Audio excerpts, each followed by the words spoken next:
The Risen Dead have taken over a Soviet Cosmodrome and all hell has broken loose. The countdown to the zombie apocalypse has begun.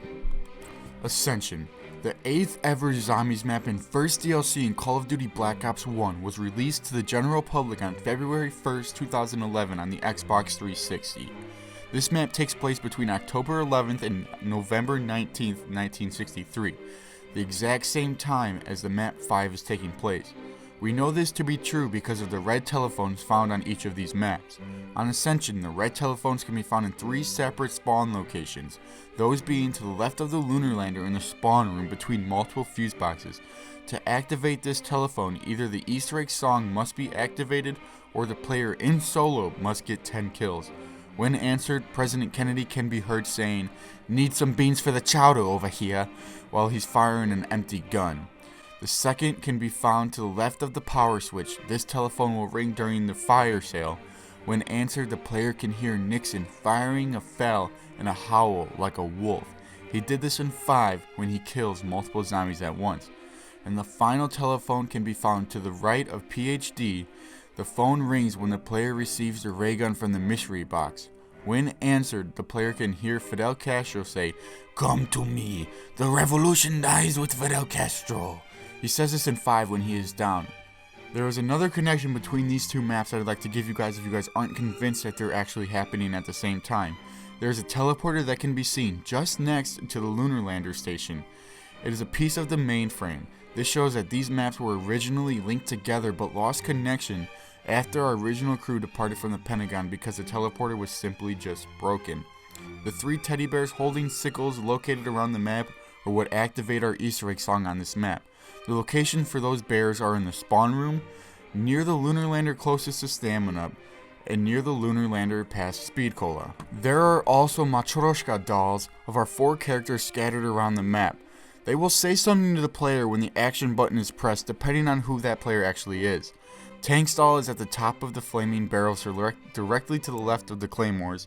Nikolai's doll is on top of the shelf directly to the left of Speed Cola. Takio's doll is on the shelf directly to the left of PhD Flopper, and Richtofen's doll is in the room directly below the stakeout and can be found on a large table in the corner. The major Easter egg on this map is the Mystery Man and involves overloading the Casimir mechanism, and in order to complete it you must go through a process of activating 5 nodes. The first node is located just to the right of PhD Flopper and is in a pile of glowing rubble, as if there was a power generator on or near it. The player with the Gersh device must throw it onto the rubble, but they must be careful not to miss or the device will disappear, causing the step to be reset. The player will see the generator get sucked into a black hole, and at this point Gersh tells the player to hurry and continue as she is getting closer. He is of course referring to Samantha. Then the player must make their way to the lunar lander pad closest to Stamina, and in the corner of the lunar lander room there is a large terminal with a bright screen.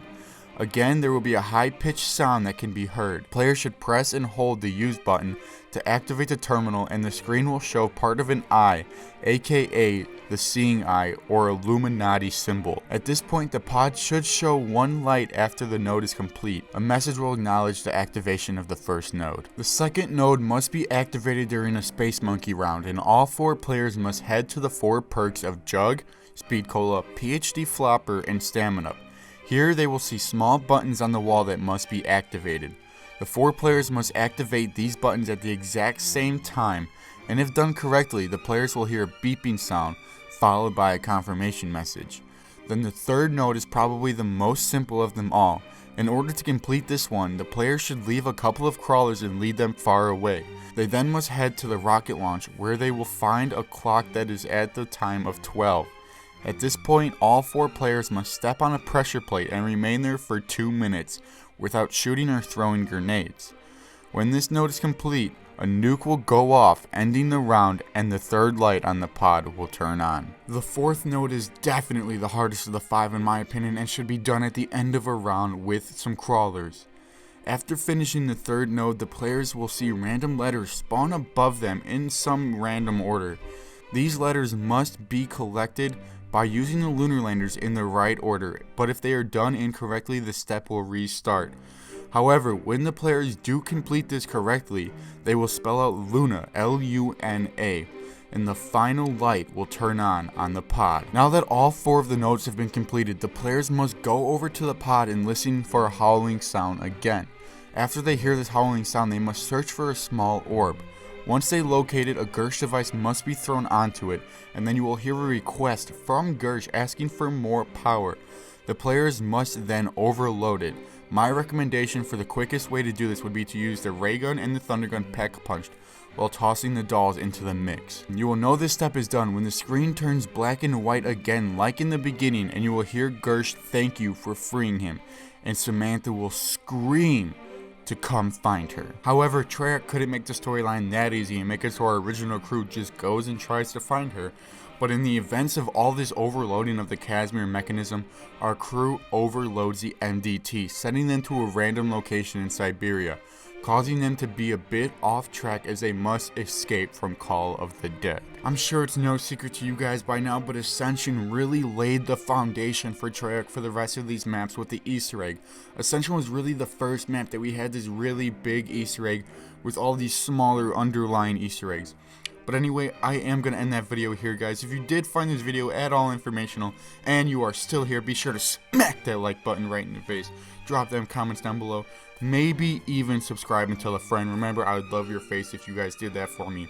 As always, I'm doing this channel for you guys and my personal enjoyment. So I will see you guys in the next one.